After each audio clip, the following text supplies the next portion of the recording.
Sir, ഈ നമ്മുടെ നാട്ടിൻപുറത്ത് ഗ്രാമങ്ങളിലൊക്കെ ഒരു സാധാരണക്കാരൻ ഇപ്പോൾ തമാശയ്ക്ക് പറയുന്നത് പോലും തൊഴിലുറപ്പിന് പോകുന്നത് കൊണ്ടാണ് ആ കുടുംബം ജീവിക്കുന്നത്, അല്ലെങ്കിൽ കാര്യമാറ്റി പറയുന്നത് പോലും തൊഴിലുറപ്പ് കൊണ്ടാണ് ജീവിക്കുന്നത് എന്ന്. ഈ തൊഴിലുറപ്പ് എന്ന് പറയുന്നത് അത് തന്നെ കേന്ദ്രത്തിൻ്റെ ഒരു പദ്ധതിയാണ്. അതിൽ കേരളത്തിന് വലിയ പങ്കില്ല എന്നൊക്കെ ഇപ്പോൾ കുറച്ച് പേർക്കെങ്കിലും അറിയാം. സാർ, അതിപ്പോൾ കേന്ദ്രം ഒന്നാമത് കേരളത്തെ ഞെക്കിപ്പിഴിയുന്ന ഒരു അവസ്ഥയാണ്. രണ്ട്, രാഷ്ട്രീയമായിട്ട് നമ്മൾ പറയുകയാണെങ്കിൽ ബി.ജെ.പി. സർക്കാർ അവരുടെ പാർട്ടി ഭരിക്കാത്ത സ്ഥലങ്ങളിലൊക്കെ അവർ നന്നായിട്ട് അവരുടെ എല്ലാ സംവിധാനവും ഉപയോഗിച്ച് ഞെക്കിപ്പിഴിയുന്നു, ഫണ്ട് കൊടുക്കുന്നില്ല. അപ്പോൾ ഈ ഒരു കാരണം കൂടെ, ഈ മോങ്ങായിരുന്ന പട്ടിയുടെ തലയിൽ തേങ്ങ വീണെന്ന് പറയുന്ന പോലെ ഈ തൊഴിൽ പദ്ധതിയിലും ഒരു കൈകടത്തൽ, ഒരു കത്രിക വയ്ക്കുമ്പോൾ 90% കേന്ദ്ര വിഹിതം ഉണ്ടായിരുന്നത് ഇപ്പോൾ വെറും 40% എന്നതിലേക്ക് പോകുമ്പോൾ അതിനകത്തൊരു വലിയ രാഷ്ട്രീയമുണ്ടോ? ഗാന്ധിജിയുടെ പേര് തന്നെ, അതായത് ഗാന്ധിജിയുടെ പേരിലാണ് ഈ തൊഴിലുറപ്പ് പദ്ധതി ഉള്ളത്, അത് തന്നെ പൂർണ്ണമായി മാറ്റുന്നു. പിന്നെ ഈ പറയുന്ന മഹാരാഷ്ട്രയിലെ ഈ നമ്മുടെ ശരത് പവാറിൻ്റെ പാർട്ടി മുമ്പ് നടത്തിയ ഒരു പരാമർശത്തിനെയൊക്കെ ഇവർ കയറി പിടിച്ചുകൊണ്ട് അത് പിടിവള്ളിയാക്കിക്കൊണ്ട് പ്രതിപക്ഷത്തിനെതിരെ ആഞ്ഞടിക്കുന്ന ഒരു NCPയുടെ ഒരു പരാമർശത്തിനെ വെച്ചുകൊണ്ട് ഒരു തിരിച്ച് പ്രതിപക്ഷത്തിനെതിരെ പറയുന്ന രീതിയിലൊക്കെ പോകുന്നു. ഞാൻ എന്തായാലും ഒരുപാട് പോകുന്നില്ല. സർ, ഇത് എന്ത് രാഷ്ട്രീയമാണ് കേന്ദ്രം കേരളത്തിന്, അല്ലെങ്കിൽ അവർ ഭരിക്കാത്ത BJP ഭരിക്കാത്ത സർക്കാരിനെതിരെ കാണിക്കുന്നത്? ഇതിൽ നീതികേടുണ്ടോ? എന്താണ് ഇതിലെ സത്യാവസ്ഥ? ഇതില് ആദ്യം തന്നെ എന്താണ് ഈ Mahatma Gandhi national rural employment guarantee സ്കീമിൽ സംഭവിച്ചതെന്നുള്ളത് പറഞ്ഞിട്ട് നമുക്ക് അതിലെ ന്യായാന്യായങ്ങളിലേക്ക് കിടക്കാം.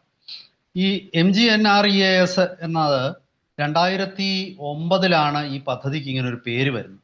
അതിനു മുമ്പ് വെറും റൂറൽ എംപ്ലോയ്മെന്റ് ഗ്യാരണ്ടി സ്കീം മാത്രമായിരുന്നു.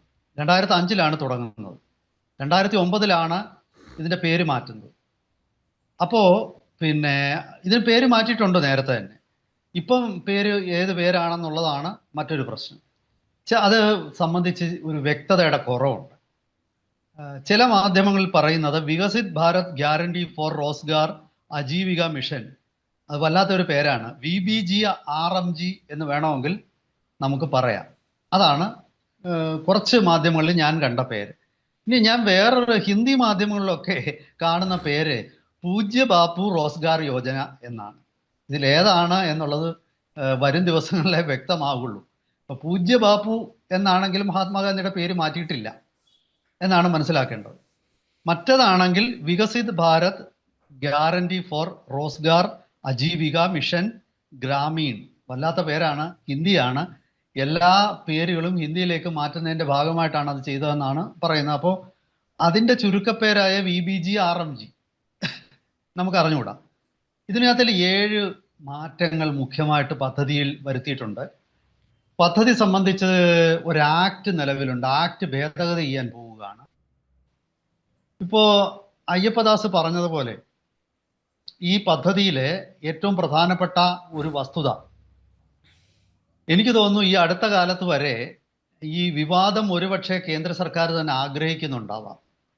കാരണം ഇതൊരു കേന്ദ്ര പദ്ധതി ആണെന്നുള്ളത് പലരും, പ്രത്യേകിച്ച് പല സംസ്ഥാനങ്ങളും മറച്ചു വെച്ചിരിക്കുന്നു എന്നൊരു പരാതിയാണ് BJPക്കുള്ളൂ. ഇപ്പോൾ ഉദാഹരണത്തിൽ കേരളത്തിലെ ഇത് സംസ്ഥാന സർക്കാരിൻ്റെ ഒരു പദ്ധതിയാണെന്നുള്ള രീതിയിലാണ് ഈ പദ്ധതി അവതരിപ്പിക്കപ്പെട്ടത്. പക്ഷേ ഇതിൻ്റെ 90% ഫണ്ടും കേന്ദ്രത്തിൻ്റെതാണെന്ന് പറയുമ്പോൾ ഇത് ഏതാണ്ട് ഒരു കേന്ദ്ര പദ്ധതി തന്നെ ആയിരുന്നു എന്നുള്ളത് രാഷ്ട്രീയമായിട്ട് സ്വാഭാവികമായിട്ടും, ഇംഗ്ലീഷിൽ ഒരു ചൊല്ലുണ്ട്, he who pays the piper calls the tune എന്ന്. അതായത് പാട്ടുകാരന് കാശ് കൊടുക്കുന്ന ആള് ഏത് പാട്ട് പാടണമെന്ന് അയാൾ തീരുമാനിക്കും എന്നുള്ളതാണ് അതിൻ്റെ ഒരു അർത്ഥം. അപ്പം ഇതിൽ രാഷ്ട്രീയമുണ്ട്, ഇല്ലെന്ന് ഞാൻ പറയുന്നില്ല.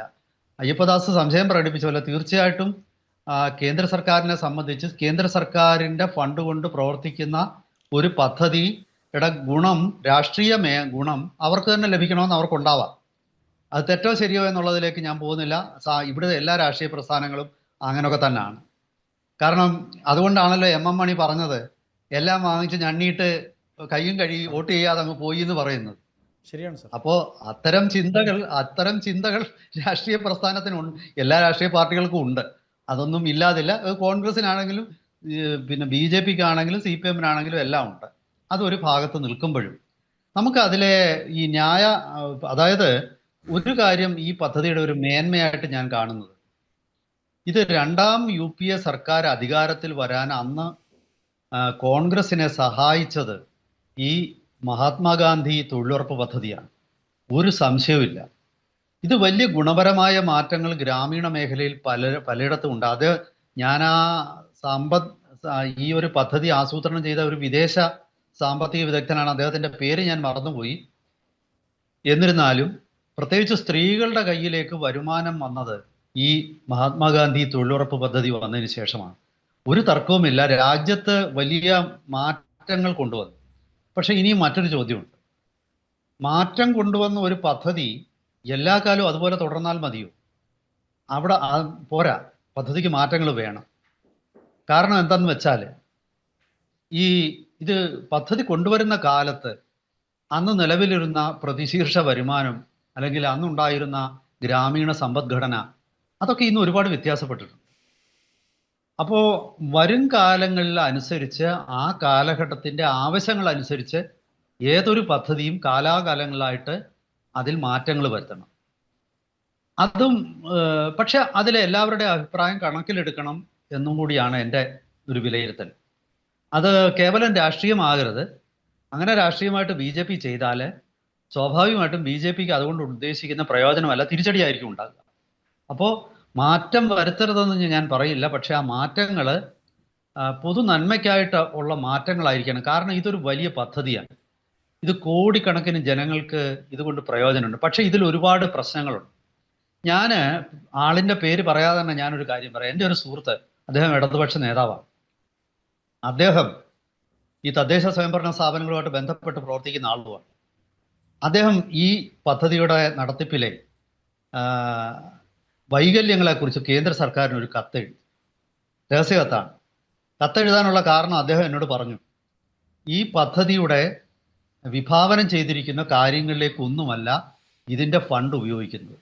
ഇപ്പം ഞാനൊരു കാര്യം പറയാം. ഇപ്പം ഈ പദ്ധതിയിൽ ആർക്കും പോയിട്ട് ചേരാം. കേരളത്തിനെ സംബന്ധിച്ചിടത്തോളം എനിക്കറിയാം, വ്യക്തിപരമായിട്ട് അറിയാം, നിങ്ങൾക്കൊക്കെ അറിയാമായിരിക്കും, ഗ്രാമങ്ങളിൽ താമസിക്കുന്ന എല്ലാവർക്കും അറിയാം. വലിയ പൈസക്കാരായ ആൾക്കാർ പോലും ഈ തൊഴിലുറപ്പ് പദ്ധതിയിൽ ചേർന്നിട്ട് അവരുടെ സ്വന്തം പുരയിടത്തിൽ ജോലി. ഇവിടെ കേരളത്തിൻ്റെ ഒരു പ്രത്യേകത, കേരളത്തിൽ സ്വകാര്യ വസ്തു ഉടമകൾക്ക് അവരുടെ വസ്തുവിലെ പുല്ല് പറിക്കുന്നതിന് വരെ തൊഴിലുറപ്പ് പദ്ധതി പ്രകാരം കൂലി കൊടുക്കുന്നുണ്ട് സർക്കാർ. എന്ത് നീതിയാണ്? സർക്കാരിൻ്റെ ഫണ്ട് ദുരുപയോഗപ്പെടുത്തുകയല്ലേ അത്. ഈ പദ്ധതിയുടെ ഉദ്ദേശ ലക്ഷ്യം എന്ന് പറയുന്നത് പെർമനന്റ് അസറ്റ് റൂറൽ പ്രദേശം, അതായത് സാമൂഹിക ജീവിതം മെച്ചപ്പെടുത്താനും പാവപ്പെട്ടവന്റെ ജീവിതം മെച്ചപ്പെടുത്താനും സാമൂഹിക ഉടമസ്ഥതയിലുള്ള ആസ്തികൾ ക്രിയേറ്റ് ചെയ്യുക, നിർമ്മിക്കുക എന്നുള്ളതാണ്. ഇപ്പോൾ ഉദാഹരണത്തിന് ഒരു ഗ്രാമത്തിൽ ജലദൗർലഭ്യം ഉണ്ടെങ്കിൽ അവിടെ ഒരു പൊതുകുളമാകാം. ആ പൊതുകുളം എന്ന് പറയുന്നത് ഒറ്റത്തവണയുള്ള ഉപയോഗമല്ല. കേരളത്തിൽ തൊഴിലുറപ്പ് പദ്ധതിയുടെ പേരിൽ എന്താ നടക്കുന്നത്? റോഡിന്റെ സൈഡിലെ ഞാൻ കണ്ടിട്ടുണ്ടെന്ന് 1 കിലോമീറ്റർ റോഡിന്റെ സൈഡിലെ പുല്ല് പറിക്കാനായിട്ട് 50 പേരൊക്കെയാണ്. ഈ 50 പേരെന്താ ചെയ്യുന്നത്? ഒരാൾ അവിടെ നിന്ന് ഒരു പുല്ല് പറിക്കുന്നു, അങ്ങനെ വളരെ സാവധാനം പുല്ല് പറിച്ചിട്ട് ഒരു പാത്രത്തിലോട്ട് വെക്കുന്നു. വേറൊരാൾ വന്നെടുത്ത് മറ്റൊരാളുടെ കയ്യിലേക്ക് കൊടുക്കുന്നു. ഇതിങ്ങനെ കൈമാറി ഇത് ഒരു സ്ഥലത്ത് ഡംപ് ചെയ്യാൻ 10 ആൾക്കാരെ നിയോഗിച്ചിട്ടുണ്ടാകും. ഇങ്ങനെയൊക്കെ പദ്ധതിക്ക് ദുരുപയോഗമുണ്ട്. പറയുന്നത് ഒരുപക്ഷെ ചിലർ പറയും, ഈ പാവപ്പെട്ടവർക്ക് കിട്ടുന്ന പൈസ നിങ്ങൾ ഇതൊക്കെ ചർച്ച ചെയ്ത് ആവശ്യമില്ലാത്ത കാര്യങ്ങൾ വിളിച്ചു പറയല്ലേ. ഇവിടെ എൻ്റെ അഭിപ്രായത്തിൽ ഇത്തരം നുണുക്ക് വിദ്യകളിലൂടെ അല്ല നാട്ടിൽ തൊഴിലവസരങ്ങൾ സൃഷ്ടിക്കേണ്ടത്. നാട്ടിൽ തൊഴിലവസരം സൃഷ്ടിക്കേണ്ടത് വളരെ കൃത്യമായ പദ്ധതികളോടുകൂടി ആസൂത്രണത്തോടുകൂടി തൊഴിലവസരം സൃഷ്ടിച്ചിട്ട് ആ തൊഴിലവസരം സാധാരണക്കാർക്കും പ്രയോജനപ്പെടുത്തും. അതിനു വേണ്ട ഒരു ഭാവനാശേഷിയുള്ള പദ്ധതികൾ കൊണ്ടുവരികയും ഗ്രാമങ്ങളിൽ അത്തരം പദ്ധതികളിലൂടെ, ഇപ്പോൾ ഗ്രാമങ്ങളിലെ ഏറ്റവും വലിയ പ്രശ്നം എന്താ? കേരളം ഇത്രയും വലിയ സംസ്ഥാനമായ ഈ കൃഷി, ഞാൻ ഇത് പറയുമ്പോൾ അയ്യപ്പദാസിനോട് ഞാനൊരു കാര്യം പറയാം. 1970-കളിൽ കേരളത്തിൽ നെൽകൃഷി ചെയ്തിരുന്ന ഭൂമി 8 ലക്ഷം ഹെക്ടറിലധികമാണ് 70-കളിലൊക്കെ. പിന്നീട് 80-കളിലായപ്പോൾ അത് 6.5 ലക്ഷം ഹെക്ടറായി. ഇന്ന് കേരളത്തിൽ നെൽകൃഷി ചെയ്യുന്ന ഭൂമി എത്രയാണെന്നറിയോ? ഇപ്പോഴ് അയ്യപ്പദാസിന് അറിയാമോ? ഞാൻ പറയാം, 2 ലക്ഷം ഹെക്ടറിൽ താഴെ, 1,80,86,000 ആ സംതിങ്, ആ റേഞ്ചിലാണ് വരുന്നത്. കേരളത്തിൽ കൃഷി ചെയ്യാനാളില്ല. പിന്നെ കേരളത്തിൽ തൊഴിലില്ലായ്മ ഉണ്ടെങ്കിൽ വടക്കേ ഇന്ത്യയിൽ നിന്നും ആസാമിൽ നിന്നും ബംഗാളികളും ഒക്കെ ആയിരക്കണക്കിന് ആൾക്കാർ ഇവിടെ വന്ന് ജോലി ചെയ്യുന്നുണ്ടല്ലോ. ഇവിടെ തൊഴിലില്ലായ്മയുണ്ടോ? എന്ത് വിരോധാഭാസമാണിത്? ഇവിടെ പാവപ്പെട്ടവർക്ക് തൊഴിലില്ലെന്ന് പറയും. പക്ഷെ ഇവിടെ തൊഴിലില്ലാത്ത പാവപ്പെട്ടവർക്ക് ജീവിക്കുന്നുണ്ടെങ്കിൽ എൻ്റെ ഒരു മറു ചോദ്യമാണ്, എങ്ങനെയാ ഈ ലക്ഷക്കണക്കിന് ബംഗാളികൾ, കേരളത്തിൽ 30 ലക്ഷത്തിലധികം അന്യസംസ്ഥാന തൊഴിലാളികളുണ്ട്, സർക്കാരിന്റെ തന്നെ കണക്കാ ഞാൻ പറയും. ഈ 30 ലക്ഷം ആൾക്കാരെ എങ്ങനെ ഇവിടെ വന്ന് ജോലി ചെയ്യുന്നു? ഇതിനൊക്കെ ഒരു യുക്തമായ ഒരു മറുപടി വേണ്ടേ? ഞാൻ ഈ വിഷയം പലപ്പോഴും പലരും എന്നോട് പറയുമ്പോൾ ഞാൻ ചർച്ച ചെയ്തിട്ടില്ല. കാരണം ഞാൻ ചർച്ച ചെയ്ത് ഇതിലെ വൈരുദ്ധ്യങ്ങളെ ഞാൻ ചർച്ച ചെയ്യുവാണെങ്കിൽ അത് സത്യസന്ധമായിട്ട് എനിക്ക് പറഞ്ഞേ പറ്റും. സാർ ഒരു അങ്ങനെ സംശയം പറയുമ്പോൾ ഈ ചോദിച്ചോട്ടെ സാർ? വൈരുദ്ധ്യങ്ങൾ പുറത്തു. സാർ ചോദിച്ചോളൂ. ഒരു സംശയം, ഈ മഹാത്മാഗാന്ധിയുടെ പേര് മാറ്റിയില്ല എന്ന് സാർ പറയുന്നു, പക്ഷേ ഇന്നലെ ലോകസഭയിൽ നടന്ന ചർച്ചയിലൊക്കെ മഹാത്മാഗാന്ധിയുടെ പേര് മാറ്റി എന്നും പറഞ്ഞു കേൾക്കുന്നുണ്ട്. പിന്നെ രണ്ടാമത് സാർ മറ്റൊരു കാര്യം, സാർ ഇവിടെ പറഞ്ഞതുപോലെ ആണെങ്കിൽ ഈ 90% കേന്ദ്രത്തിൻ്റെ പദ്ധതി ആയിരുന്നത് ഇപ്പോൾ അത് സാർ തന്നെ പറഞ്ഞു സംസ്ഥാനങ്ങൾ അപ്പോൾ ആ വിഹിതത്തെക്കുറിച്ച് വെളിയുമിണ്ടെന്നില്ല. ഇനിയിപ്പോൾ കിട്ടാതെ വരുമ്പോൾ എല്ലാം വിളിച്ച് പറയും. കാര്യം 40% മാത്രം ഇനി കേന്ദ്രമായിക്കൊണ്ട് ബാക്കി എല്ലാം സംസ്ഥാനത്തിൻ്റെ തലയിലേക്ക് കൊണ്ടുവയ്ക്കാൻ വരുമ്പോൾ അതും ഈ പറയുന്ന പോലെ അവരുടെ BJP ഭരിക്കാത്ത, BJP രാഷ്ട്രീയം സംസ്ഥാനങ്ങളിൽ ഭരണത്തിലില്ലാത്ത മറ്റ് രാഷ്ട്രീയ പാർട്ടികൾക്ക്, അതാത് ഗവൺമെൻറ്റുകൾക്ക് ഒരു വലിയ ബാധ്യതയാവില്ലേ? ഈ തൊഴിലുറപ്പിലൂടെ കുറച്ച് കുടുംബങ്ങളെങ്കിലും ജീവിച്ചു പോയതാണ്. എന്ത് പറയും സാർ ഈ രണ്ട് കാര്യങ്ങളും? ഒന്ന് പറയൂ. അതിനാണ് ഞാൻ പറഞ്ഞത്, ഈ തൊഴിലുറപ്പിലൂടെ കുറച്ച് കുടുംബങ്ങൾ ജീവിച്ചു പോവില്ലേന്ന് അയ്യപ്പദാസ് ചോദിച്ചു. അയ്യപ്പദാസെ, തൊഴിലിന് ഇവിടെ യാതൊരു ക്ഷാമവുമില്ല. അയ്യപ്പദാസിന് തോന്നുന്നുണ്ടോ? അങ്ങ് കേരളത്തിലെ ഹോട്ടലുകളിലെല്ലാം ജോലി ചെയ്യുന്ന അയ്യപ്പദാസ് എറണാകുളത്ത് സ്റ്റുഡിയോയിലിരിക്കുന്നു, എറണാകുളത്ത് താമസിക്കുന്നു. അയ്യപ്പദാസ് എറണാകുളത്തെ ശരാശരി ഏത് ഹോട്ടലിൽ ചെന്നിട്ടും എത്ര മലയാളികൾ ജീവനക്കാരുണ്ടാവും? അയ്യപ്പദാസ് ഒന്ന് കണക്കെടുക്കാം. ഭൂരിഭാഗവും ഹിന്ദിക്കാരാ. ഇന്ന് എറണാകുളത്തെ പല കടകളിലും ഇപ്പൊ ഞാൻ എൻ്റെ ഒരു അനുഭവം പറയുക. ഞാനും എൻ്റെ ഭാര്യയും കൂടെ ഒരു ദിവസം തൃശ്ശൂരിൽ നിന്ന് കായംകുളത്തേക്ക് വരും, തിരുവനന്തപുരത്തേക്ക് പോകുന്ന വഴിക്ക്. അപ്പോൾ ഞങ്ങൾ ആലുവയിൽ സീമാസ് എന്ന് പറയുന്ന തുണിക്കടയിൽ കയറി. ഓണസമയമാണ്, കുറച്ച് തുണി എടുക്കാനായിട്ട് അവിടെ കയറി. തുണിക്കടയിൽ കയറുമ്പോൾ ഒരുപാട് ആൾക്കാർ ഇങ്ങനെ അന്തം വിട്ട് നിൽക്കുക. എന്താണെന്ന് വെച്ചാൽ ലിഫ്റ്റ് ഓപ്പറേറ്റർ ഹിന്ദിക്കാരനാണ്, സെയിൽസ്മാൻമാർ ഹിന്ദിക്കാരാണ്. മലയാളം ആ കടയിലുള്ളതിൽ വളരെ തുച്ഛമായി വിരലിലെണ്ണാവുന്ന മലയാളികളിൽ ഇവര് എന്തു ചെയ്യും? ഇവർക്ക് ഈ ഹിന്ദിയിൽ ഇന്ന ഫ്ലോറിൽ ഇറങ്ങണമെന്ന് പറയാൻ അറിയാൻ വയ്യാത്തവർക്ക് ഇറങ്ങാൻ പറ്റുന്നില്ല. അവര് മുകളിലോട്ടും താഴോട്ടും കയറിക്കൊണ്ടിരിക്കുകയാണ്. അപ്പൊ ഈ കേരളത്തിൽ തൊഴിലില്ലായ്മ എന്ന് പറയുന്നത് ഒരേ സമയം അതിലൊരു വൈരുദ്ധ്യമില്ല. എൻ്റെ ഒരു ചോദ്യം ഇതാണ്. അല്ല, സ്ത്രീകൾ ഒരുപാട് നിങ്ങൾ പറയുന്നുണ്ടായിരുന്നു. സ്ത്രീകള് അല്ല, അതെന്താണെന്ന് അറിയാമോ? നിങ്ങൾക്ക് വെറുതെ ഇരുന്നിട്ട് നിങ്ങൾക്ക് പൈസ കിട്ടുന്ന ഒരു ജോലിയാണ്. നിങ്ങൾ ജോലി ചെയ്യാതെ നിങ്ങൾക്ക് പൈസ കിട്ടും. നിങ്ങൾ കടയിൽ പോയി ജോലി ചെയ്താലും ഹോട്ടലിൽ പോയി ജോലി ചെയ്താലും ഒക്കെ നിങ്ങൾ ജോലി ചെയ്യണം. ഈ ജോലി ചെയ്യുന്നതിൽ നിങ്ങൾ ഇവിടെ ജോലി ചെയ്യാതെ പൈസ കിട്ടുന്ന പദ്ധതിയുടെ ഉദ്ദേശ ലക്ഷ്യങ്ങളിൽ നിന്നും വകമാറ്റി പൈസ ചെലവഴിക്കുന്ന ഒരു മേഖലയാണ്. ഇനി അയ്യപ്പദാസ് പറഞ്ഞത് മറ്റു ചോദ്യങ്ങളിൽ ഞാൻ ചോദ്യത്തിന് മറുപടി പറഞ്ഞില്ല, അപ്പോൾ ഞാൻ അതിലേക്ക് വരാം. ഈ മഹാത്മാഗാന്ധിയുടെ പേര് മാറ്റി എന്നുള്ളത് ഞാൻ പറഞ്ഞില്ലേ, എനിക്ക് അതിനെക്കുറിച്ച് ഞാൻ ആധികാരികമായിട്ട് പറയാൻ പറ്റുന്നില്ല. ഞാനിത് രണ്ടും കേട്ടു, അതുകൊണ്ടാണ് ഞാനിത് പറഞ്ഞത്. പേര് മാറ്റി എന്ന് പറയുന്നുണ്ട്, പേര് മാറ്റിയില്ല എന്ന് പറയുന്നു. മഹാത്മാഗാന്ധിയുടെ പേര് മാറ്റരുതെന്നാണ് എൻ്റെ വ്യക്തിപരമായ അഭിപ്രായം. പക്ഷേ മഹാത്മാഗാന്ധി ഈ യൂണിവേഴ്സിറ്റി എന്ന് പറഞ്ഞൊരു യൂണിവേഴ്സിറ്റി ഉണ്ടായി. ആ യൂണിവേഴ്സിറ്റിയുടെ പേരെന്താ? ഇപ്പൊ MG യൂണിവേഴ്സിറ്റി. ഈ MG യൂണിവേഴ്സിറ്റിന് അല്ലാതെ ഉള്ളത് പിന്നെ എത്ര പേർക്ക് അറിയാം മഹാത്മാഗാന്ധിയുടെ പേര് പോലും ഓർക്കുന്നുണ്ടോ? ഞാൻ വ്യക്തിപരമായിട്ട് എനിക്ക് തോന്നിയിട്ടുള്ളത്, ഈ മഹാന്മാരുടെ പേരൊക്കെ ഇട്ട് പലതും കൊണ്ടുവരുന്നതിന് പകരം ഗാന്ധിജിക്ക് ഒരുപാട് ആശയങ്ങളുണ്ടായിരുന്നു. ഈ മഹാത്മാഗാന്ധിയുടെ പേര് വേണമെന്ന് പറയുന്ന ഒരു ഗാന്ധിജിയുടെ വരവായിരുന്നു ഗോവധ നിരോധം. അതിനെക്കുറിച്ച് അവർ സമ്മതിക്കൂ? മഹാത്മാഗാന്ധിയുടെ ഏറ്റവും അടുത്ത ശിഷ്യനായ വിനോബാ ഭാവെ ഒരു സത്യാഗ്രഹം നടത്തി. ആ സത്യാഗ്രഹം നടത്തിയത് എന്തിനാണെന്നറിയോ? ഗോവധ നിരോധനത്തിന്. മഹാത്മാഗാന്ധി രാമരാജ്യത്തെക്കുറിച്ച് ആണ് വേണമെന്ന് പറഞ്ഞു. ഇപ്പൊ രാഹുൽ ഗാന്ധി രാമരാജ്യം വേണമെന്ന് പറയൂ? അങ്ങനെ ഒരു വാക്ക് രാഹുൽ ഗാന്ധിക്ക് പറയാൻ പറ്റും? അപ്പൊ ഇതിലൊക്കെ രാഷ്ട്രീയമുണ്ട്. BJP ചെയ്യുന്നതിന് രാഷ്ട്രീയമാണ്. BJP ഗാന്ധിജിയുടെ പേര് മാറ്റിയത് അത് തീർച്ചയായിട്ടും രാഷ്ട്രീയമാണ്. കാരണം BJPയെ സംബന്ധിച്ചിടത്തോളം അവരുടെ രാഷ്ട്രീയ അജണ്ടയിൽ ഗാന്ധി എന്നുള്ള പേര് അത് കോൺഗ്രസുമായിട്ട് ബന്ധപ്പെട്ട്, വൈകാരികമായിട്ട് കോൺഗ്രസുമായിട്ട് ബന്ധപ്പെട്ടിരിക്കുന്നു. ഇപ്പൊ നമ്മൾ എന്തൊക്കെ പറഞ്ഞാലും ഈ ഗാന്ധി എന്ന പേര് കേൾക്കുമ്പോൾ നമ്മൾ കോൺഗ്രസ് എന്ന പാർട്ടിയാണ് നമ്മുടെ മനസ്സിലേക്ക് കയറി വരുന്നത്. സംശയമൊന്നുമില്ല അതിനകത്ത്. മഹാത്മാഗാന്ധിയുടെ ലെഗാസി കോൺഗ്രസിലാണ്. അപ്പൊ സ്വാഭാവികമായിട്ടും അത് മാറ്റണം എന്ന് BJPക്ക് ഉണ്ടാവാം. അത് അവരുടെ രാഷ്ട്രീയ അജണ്ട ആയിരിക്കും, ഇല്ലെന്നൊന്നും ഞാൻ പറയില്ല. പക്ഷേ സാർ ഇത് ഇതിന്റെ ഒരു അവിടെ ഞാൻ കൺക്ലൂഷനിലേക്ക് സാർ ഒന്ന് വരണം. ഞാൻ എനിക്ക് ഇത്രേ പറയാനുള്ളൂ. ഉം. ഈ ഈ ഈ 7 മാറ്റങ്ങൾ, അത് ജസ്റ്റ് ഒന്ന് ഞാൻ പറഞ്ഞിട്ട് അങ്ങ് നിർത്താം.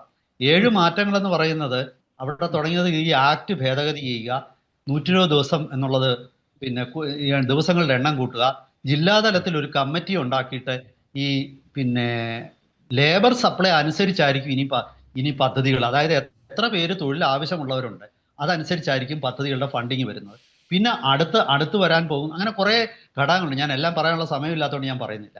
അപ്പൊ ഈ പറയുന്ന 6-7 ഘടകങ്ങൾ, ആ ഘടകങ്ങളിൽ മുഖ്യമായിട്ട് എനിക്ക് തോന്നുന്നത് ഈ വിഹിതത്തിന്റെ കാര്യത്തിലാണ്. ഈ വിഹിതം പണ്ട് തൊഴിൽ വേതനം മുഴുവൻ കേന്ദ്ര സർക്കാരാണ് കൊടുത്തിരുന്നത്. പക്ഷേ അനുബന്ധ സാധന സാമഗ്രികൾ വാങ്ങിക്കുന്നതിലാണ് 10% സംസ്ഥാന സർക്കാർ കൊടുത്തിരുന്നത്. ഇപ്പൊ ഇത് എനിക്ക് അറിഞ്ഞുകൂടാ ഇപ്പൊ എങ്ങനെയാണ് ഈ മാറ്റം വന്നത്. എനിക്ക് വളരെ കൃത്യമായിട്ട് അറിഞ്ഞുകൂടാ മൊത്തത്തിലുള്ള ചെലവിന്റെ 40% അതോ ഈ സാധന സാമഗ്രികൾ വാങ്ങിക്കുന്നതിന്റെ 40% സംസ്ഥാനം വഹിക്കേണ്ടത്, എനിക്ക് അറിഞ്ഞുകൂടാ. പക്ഷെ എന്നിരുന്നാലും ഇത്തരം കാര്യങ്ങളിലൊക്കെ പല പിന്നെ വിഷയങ്ങളിലും ഈ സംസ്ഥാനങ്ങൾക്ക് ബുദ്ധിമുട്ടുണ്ടാകും എന്നുള്ളൊരു വസ്തുത തന്നെയാണ്, യാഥാർത്ഥ്യം തന്നെയാണ്. കേരളം പോലുള്ള സംസ്ഥാനങ്ങൾക്ക് തീർച്ചയായിട്ടും ബുദ്ധിമുട്ടുണ്ടാകും. പക്ഷെ കേരളം പോലുള്ള സംസ്ഥാനങ്ങൾ ഈ പറയുന്ന രീതിയിലുള്ള പദ്ധതികളെ ആശ്രയിച്ചാവരുത് നിൽക്കേണ്ടത്. കേരളത്തിൽ തൊഴിലവസരങ്ങൾ സൃഷ്ടിക്കാൻ ഈ പറയുന്ന അവിദഗ്ധ തൊഴിലാളികൾക്കുള്ള തൊഴിലവസരമല്ല സൃഷ്ടിക്കേണ്ടത്. കേരളത്തിൽ സ്ഥിരമായിട്ട് ഒരു നല്ല വരുമാനം, ഇത് ഇപ്പം ഒരു കാര്യം കൂടെ, ഞാൻ സമയമില്ലാത്തതുകൊണ്ട് ഞാൻ നിർത്തുകയാണ്. പക്ഷേ ഈ പദ്ധതി തുടങ്ങിയപ്പോൾ ഇതിന് ആളിനെ കിട്ടത്തില്ല എന്ന് പറഞ്ഞു. കാരണം പിന്നെ സ്ത്രീകൾക്ക് പിന്നെ സാധാരണ മറ്റൊരു തൊഴിലെടുത്താൽ കേരളത്തിൽ ഇതിൽ കൂടുതൽ വരുമാനം കിട്ടും. പക്ഷെ എന്നിട്ടും എന്തുകൊണ്ട് സ്ത്രീകൾ ഇതിന് പോയി? കാരണം എന്താണെന്ന് അറിയാം, ഇത് പിന്നെ ഇതിൽ പങ്കെടുക്കുന്ന ജോലി എന്നവർ വിചാരിക്കുന്നത് ഇത് സർക്കാരിന്റെ പൈസയാണ്, അപ്പോൾ വേറൊരാളുടെ കീഴിൽ ജോലി ചെയ്യേണ്ട, അവരുടെ സൗകര്യം അനുസരിച്ച് ജോലി ചെയ്താൽ മതി, വളരെ ചെറിയ ജോലി ചെയ്താൽ മതി, ഡെഡ് ലൈൻ ഇല്ല, പിന്നെ ടാർഗറ്റ് ഇല്ല, ഒന്നുമില്ല. അങ്ങനെയൊക്കെയുള്ള ചില കാര്യങ്ങളാണ്. എന്തായാലും ശരി, ഇത് പിന്നെ മൊത്തത്തിൽ ഇതൊരു ചർച്ചയ്ക്ക് വിധേയമായിട്ട് ഇതിലെ സംസ്ഥാനം മറച്ചു വെക്കുന്ന തെറ്റുകളും കേന്ദ്രത്തിന്റെ രാഷ്ട്രീയ ലക്ഷ്യങ്ങളും ഇതെല്ലാം ചർച്ച ചെയ്തിട്ട് കൃത്യമായ രീതിയിൽ ജനങ്ങൾക്ക് പ്രയോജനപ്രദമായ രീതിയിൽ ഒരു പരിപാടി നടക്കട്ടെ. അല്ലാതെ ഞാൻ ഇതിനെ എതിർക്കുന്നവർ പറയുന്നതും അനുകൂലിക്കുന്നവർ പറയുന്നത് രണ്ടും വെള്ളം ചേർക്കാതെ വിഴുങ്ങാൻ തയ്യാറല്ല. ഇതാണ് എനിക്കിത് പറയാനുള്ളത്. Thank you sir.